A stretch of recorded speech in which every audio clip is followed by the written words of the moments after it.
안녕하세요 여러분. 오늘은 최근 제 머릿속을 맴돌던 주제에 대해 이야기해 보려고 합니다. 바로 외계 생명체에 대한 이야기입니다. 우리 모두 우주에 우리만 있는지 궁금해 한 적 있잖아요? 그런데 말입니다. 생각보다 간단한 문제가 아닐 수도 있습니다. 오늘은 단세포 생물의 놀라운 세계와 왜 외계인을 찾는 것이 우리가 생각했던 것만큼 쉽지 않은지에 대해 자세히 알아보겠습니다. 자, 준비되셨나요? 신나는 모험이 될 겁니다. 인류가 처음 별을 바라본 이후부터 끊임없이 궁금해왔던 질문, 우주에 우리만 있을까? 라는 질문부터 시작해봅시다. 정말 놀랍지 않나요? 외계인에 대한 영화와 TV 프로그램이 쏟아져 나오고 많은 사람들이 진심으로 외계인의 존재를 믿고 있습니다. 저도 그 마음 이해합니다. 하지만 여기서 재미있는 부분이 시작됩니다. 저보다 훨씬 똑똑한 많은 사람들이 이러한 생각에 의문을 품기 시작했습니다. 그들은 우리가 당연하게 여겨왔던 단세포 생물에 주목하고 있습니다. 그리고 그들이 발견한 사실은 정말 놀랍습니다. 자, 우주에 대해 잠시 이야기해보죠. 우주는 정말 거대합니다. 수십억 개의 은하가 있고 각 은해는 수십억 개의 별이 있습니다. 너무 깊이 생각하면 머리가 아플 정도죠. 이런 숫자들을 보면 어딘가에는 분명히 생명체가 존재해야 할 것 같지 않나요? 많은 사람들이 그렇게 주장합니다. 수많은 행성 중에 지구와 같은 행성이 있을 것이고, 지구와 같은 행성이라면 생명체가 존재할 것이다 라고 말이죠. 확률 게임이라고 할 수 있겠네요.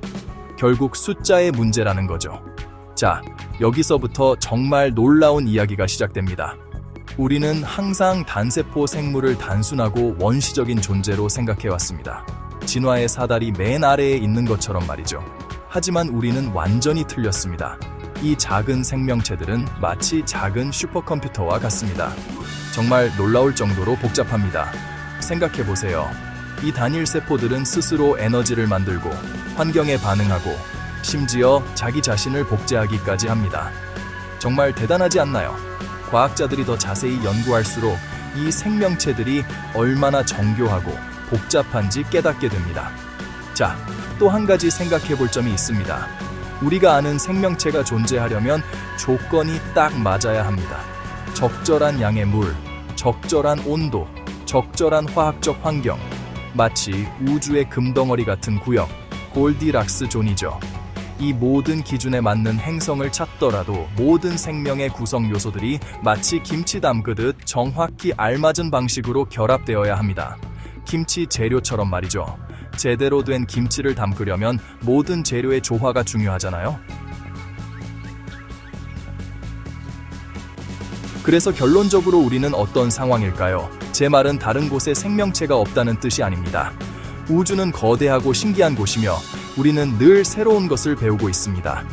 하지만 생명이 무엇이고 가장 기본적인 수준에서 얼마나 복잡한지 자세히 들여다보면 다른 곳에서 생명이 뿅 하고 나타날 가능성에 대해 다시 한번 생각하게 됩니다. 콩 심은데 콩 나고 팥 심은데 팥 나는 것처럼 말이죠. 마치 콩 심은데 콩 나고 팥 심은데 팥 나는 것처럼 말이죠. 결국 우리는 계속해서 탐색하고 있습니다. 하늘을 스캔하는 망원경, 화성을 돌아다니는 로버, 그리고 생명의 신비를 풀기 위해 밤낮으로 일하는 과학자들이 있습니다.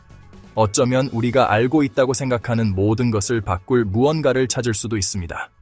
또는 우리가 상상했던 것보다 생명이 그 모든 놀라운 복잡성 속에서 훨씬 더 특별하다는 것을 발견할지도 모릅니다. 어느 쪽이든 신나는 여정이며 우리 모두가 함께하고 있다는 것이 기쁩니다. 하늘을 계속 바라보고 호기심을 유지하세요. 다음에 무엇을 발견하게 될지 누가 알겠습니까? 어쩌면 달에서 토끼가 떡방가 찢는 걸 볼 수 있을지도요. 혹시 압니까? 달에서 토끼가 떡방가 찢는 걸 볼 수 있을지도요. 자, 이제 더 자세히 들여다봅시다. 이 단일 세포 안에는 기계 장치의 세계가 있습니다. 미토콘드리아라는 것이 있는데 이것은 기본적으로 세포의 발전소입니다.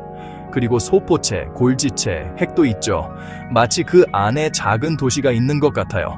그리고 이게 중요한데 이 모든 부분들이 완벽한 조화를 이루며 함께 작동합니다. 한 가지라도 잘못되면 전체 시스템이 무너집니다. 정교하게 조정된 기계 같지만 우리가 만든 어떤 것보다 훨씬 더 복잡합니다. 좋습니다. 이제 DNA에 대해 이야기해 봅시다. 이것은 우리가 알고 있는 모든 생명체의 청사진입니다. 단일 세포에는 수천 개의 유전자가 있고 각 유전자는 세포에게 특정 단백질을 만드는 방법을 알려줍니다.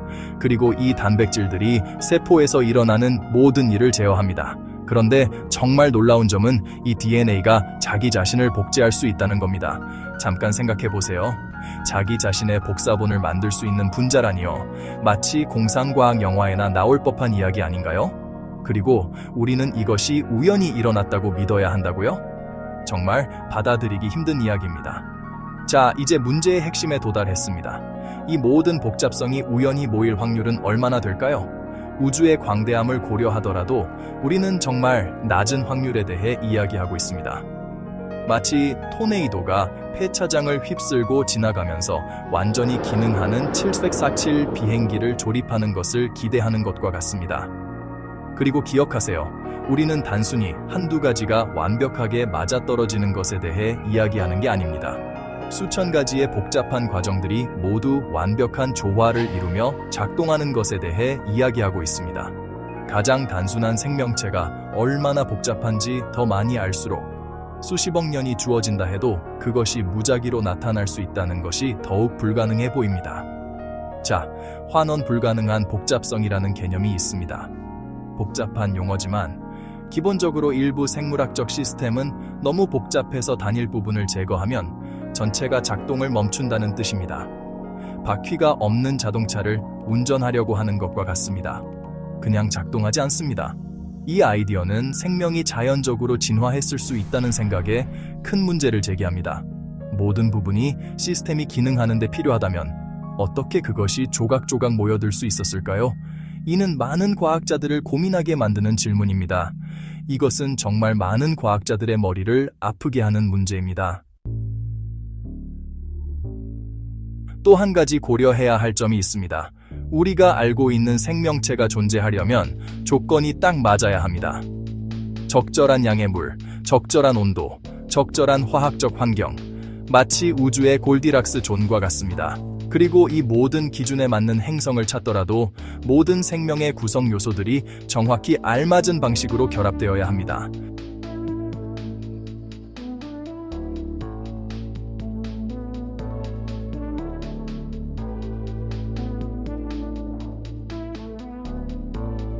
자, 그럼 결론적으로 우리는 어떤 상황일까요?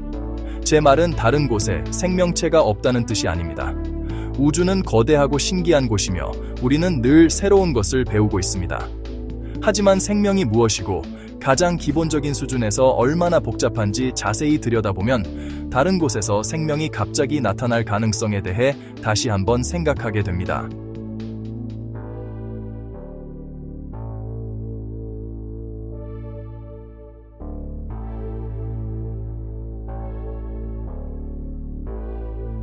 결국 우리는 계속해서 탐색하고 있습니다. 하늘을 스캔하는 망원경, 화성을 돌아다니는 로버, 그리고 생명의 신비를 풀기 위해 밤낮으로 일하는 과학자들이 있습니다. 어쩌면 우리가 알고 있다고 생각하는 모든 것을 바꿀 무언가를 찾을 수도 있습니다. 또는 우리가 상상했던 것보다 생명이 그 모든 놀라운 복잡성 속에서 훨씬 더 특별하다는 것을 발견할지도 모릅니다. 어느 쪽이든 신나는 여정이며 우리 모두가 함께하고 있다는 것이 기쁩니다. 하늘을 계속 바라보고 호기심을 유지하세요. 다음에 무엇을 발견하게 될지 누가 알겠습니까?